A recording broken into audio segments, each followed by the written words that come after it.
Raja Namrud meskipun tersinggung menahan emosinya.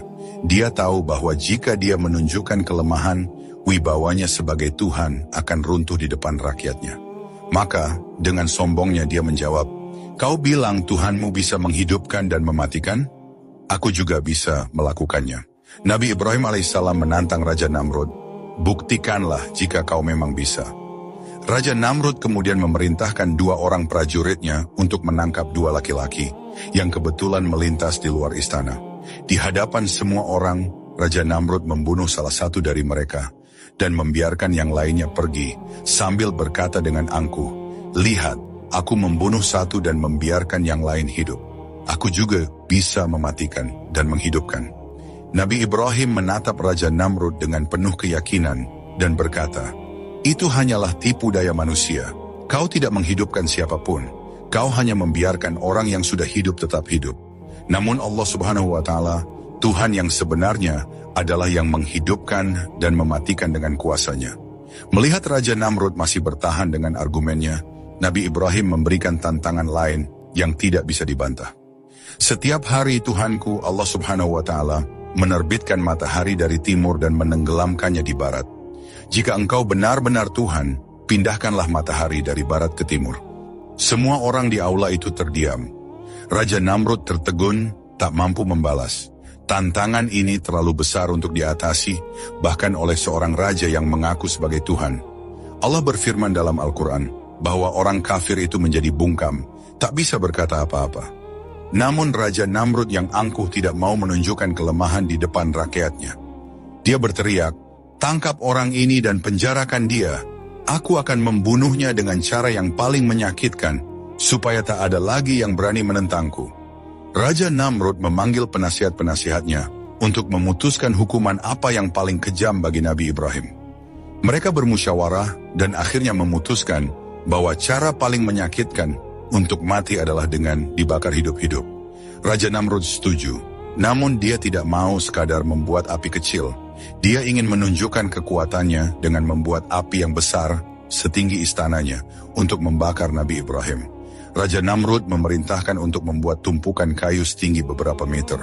Biaya besar dikeluarkan, tenaga yang banyak dikerahkan, dan tumpukan kayu yang sangat tinggi dibuat. Api itu membesar, menjulang tinggi hingga tampak seperti menyentuh langit. Ini bukanlah api biasa, tapi api yang dirancang untuk membakar ribuan orang.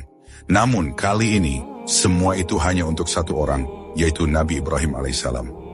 Seluruh masyarakat Babilonia diundang untuk menyaksikan peristiwa besar ini. Mereka berkumpul di lapangan luas, mengelilingi tumpukan kayu yang sudah menyala dengan api yang berkobar hebat. Jutaan pasang mata memandang penuh ketakutan dan rasa ingin tahu. Mereka semua ingin melihat bagaimana Raja Namrud yang mengaku sebagai Tuhan akan membakar Nabi Ibrahim, orang yang telah berani menentangnya. Ketika Nabi Ibrahim alaihissalam siap dilemparkan ke dalam api besar yang telah dinyalakan oleh Raja Namrud dan seluruh pasukannya, masyarakat Babilonia berkumpul dengan penuh penasaran. Mereka ingin menyaksikan bagaimana Nabi Ibrahim yang dengan berani menentang ketuhanan Raja Namrud akan dihabisi oleh api. Namun, di tengah keramaian dan kebencian yang membara, Malaikat Jibril tiba dengan perintah dari Allah Subhanahu wa Ta'ala untuk menawarkan bantuan kepada Nabi Ibrahim. Jibril berkata, "Wahai Ibrahim, Allah telah mengutusku. Mintalah apa saja kepadaku. Jika engkau ingin, aku bisa memadamkan api ini atau membunuh Raja Namrud sekarang juga. Apa yang kau inginkan?" Nabi Ibrahim dengan keyakinan penuh kepada Allah Subhanahu wa Ta'ala menjawab dengan tenang, "Kepada engkau, wahai Malaikat Jibril, aku tidak butuh apa-apa. Tapi kepada Allah Subhanahu wa Ta'ala, aku akan meminta." Begitulah keyakinan Nabi Ibrahim alaihissalam yang tak tergoyahkan. Meski dia tahu api besar sedang menantinya, dia hanya mengandalkan Allah Subhanahu wa Ta'ala semata. Bahkan Allah Subhanahu wa Ta'ala memuji Nabi Ibrahim alaihissalam dalam Al-Quran, "Sesungguhnya Ibrahim adalah seorang umat yang taat kepada Allah, karena kekuatan imannya begitu besar, seolah-olah ia sendiri setara dengan umat yang taat." Ketika Ibrahim dilempar ke dalam api, dia memanjatkan doa yang penuh keyakinan, "Ya Allah, Engkaulah yang aku imani, meski tak kasat mata. Aku yakin Engkau yang menciptakan segalanya, termasuk api ini. jadikanlah api ini dingin dan keselamatan bagiku. Allah Subhanahu wa Ta'ala pun memberikan perintah dari langit, wahai api, jadilah dingin dan keselamatan bagi Ibrahim. Begitu Nabi Ibrahim alaihissalam jatuh ke dalam tungku besar itu, bukannya merasakan panas membara, dia malah berada dalam keadaan sejuk dan aman, seolah sedang duduk di taman yang indah. Ia bahkan melihat makanan dan suasana nyaman di sekitarnya. Orang-orang yang menyaksikan dari luar tungku tidak mendengar jeritan atau tangisan kesakitan dari Nabi Ibrahim. Mereka terdiam penuh keheranan.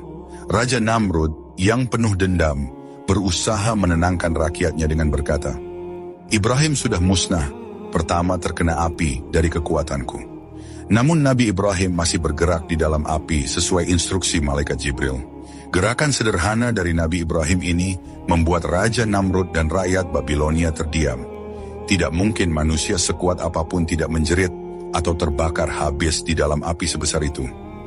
Untuk memastikan kematian Nabi Ibrahim alaihissalam, Raja Namrud memerintahkan agar api tetap menyala selama 3 hari. Selama 3 hari penuh, tungku raksasa itu terus dijaga oleh pasukan elitnya, memastikan jika Nabi Ibrahim mencoba melarikan diri, mereka akan mendorongnya kembali ke dalam api. Keyakinan Raja Namrud bahwa tidak ada yang bisa bertahan hidup di dalam api sebesar itu semakin memperkuat egonya sebagai Tuhan yang tak terkalahkan. Namun setelah 3 hari berlalu, api akhirnya dipadamkan.